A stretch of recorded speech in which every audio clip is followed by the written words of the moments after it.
नमस्कार मंडळी, मी दीपाली. स्वामी दीप किचन या चॅनलमध्ये मी तुमचं सर्वांचं मनापासून स्वागत करते. मंडळी, आज मी मऊ लुसलुशीत तोंडात जाताच विरघळणारा असा उपमाची रेसिपी करणार आहे. कॅन्टीनमध्ये जसा करतात त्या पद्धतीने करणार आहे. सकाळच्या नाश्त्यासाठी अतिशय झटपट होणारी रेसिपी आहे. मंडळी, आजची रेसिपी आवडली तर हा व्हिडिओ तुमच्या फ्रेंड्स रिलेटिव्हला शेअर करा. चला तर मग मंडळी, आपण रेसिपीला सुरुवात करूया.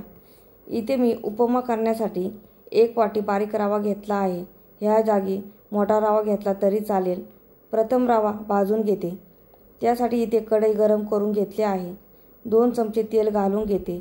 रवा भाजताना गॅसची आच लो करायची, म्हणजे रवा करपत नाही. इथे मी कढईमध्ये रवा घालून घेतला आहे. रवा चांगला भाजून घेते. रवा भाजताना चमचा सतत हलवत राहायचा, म्हणजे रवा करपत नाही. रवा करपला की उपमा काळपट दिसतो आणि खाताना करपट वास येतो. जास्त लाल बुंदही रवा भाजायचा नाही. रवा कच्चाही ठेवायचा नाही.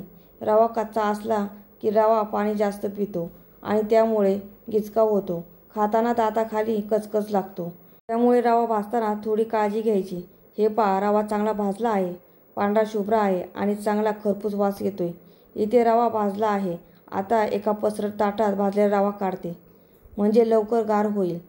रवा गार होईपर्यंत एका पातेल्यात पाणी गरम करून घेते. इथे मी 1 वाटी रव्यासाठी 3 वाटी पाणी घेतलेलं आहे. एवढं पाण्याचं प्रमाण अचूक आहे.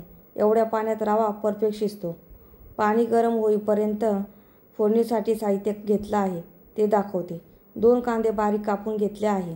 थोडीशी कोथिंबीर बारीक कापून घेतलेली आहे. अर्धा लिंबू, 1 चमचा पांढऱ्या उडदाची डाळ, 1 चमचा हरभरा डाळ, 3 हिरव्या मिरच्या बारीक कापून घेतल्या आहे. 1 टोमॅटोची काप बारीक कापून घेतले आहे. जास्त टोमॅटो मी घेतलेला नाही. थोडासा अद्रक मी किसून घेतलेला आहे. इथे मी कढई गरम करून घेतली आहे. कढईत 2 चमचे तेल घालून घेते. तेलाऐवजी साजूक तूप घातलं तर उत्तमच. तेल नॉर्मल गरम झालं की लगेचच अर्धा चमचा मोहरी घालून घेते. मोहरी तडतडली की लगेचच 1 चमचा हरभरा डाळ आणि 1 चमचा उडदाची डाळ घालून घेते आणि थोडीशी तेलामध्ये परतून घेते. गॅसची आच लो ठेवायची. डाळी करपून द्यायच्या नाही. हिरव्या मिरच्या बारीक कापलेल्या घालून घेतल्या आहे. त्याचसोबत 5 ते 6 पाने कढीपत्त्याची मी घालून घेतली आहे आणि कांदा घालून घेतलेला आहे. कांदा कापताना थोडा जाडसरच ठेवायचा. उपम्यामध्ये छान लागतो. कांदा चांगला परतून घ्यायचा. कांद्याचा कच्चापणा घालवायचा. ब्राऊन रंग होऊन द्यायचा नाही. फक्त कांदा नरम करून घ्यायचा आहे. हे पहा, कांदा छान नरम झाला आहे. आता किसलेलं थोडंसं अद्रक घालून घेते आणि टोमॅटो घालून घेते. टोमॅटो शेवट घालायचा, म्हणजे टोमॅटो तेलात गळत नाही आणि उपम्याचा रंग लाल होत नाही. सर्व साहित्य तेलामध्ये चांगलं परतून घेतलेलं आहे. आता कढईत गरम पाणी घालून घेते. उपमा चटपटीत होण्यासाठी लिंबाचा रस घालून घेते. अर्धा चमचा मीठ घालून घेते. मीठ मात्र चवीनुसार घाला. थोडीशी साखर घालते, म्हणजे चव चांगली बॅलन्स होईल. हे पहा, पाण्याला चांगली उकळी आलेली आहे आणि रवाही गार झाला आहे. आता रवा पाण्यात सोडताना थोडा थोडा करून घालायचा, म्हणजे रव्याच्या गुठळ्या होत नाही. सुरुवातीपासून गॅसची आच मी लो ठेवली आहे. हे पहा, सर्व रवा मी घालून घेतला आहे. रवा चांगला हलवत राहायचा. रवा पाणी शोषून घेतो. थोड्याफार गुठळ्या असतील त्या मोडून काढायच्या. हे पहा, रव्याने सर्व पाणी शोषून घेतलं आहे. आता बारीक कापलेली कोथिंबीर घालून घेते आणि उपम्यामध्ये एकत्र करून घेते.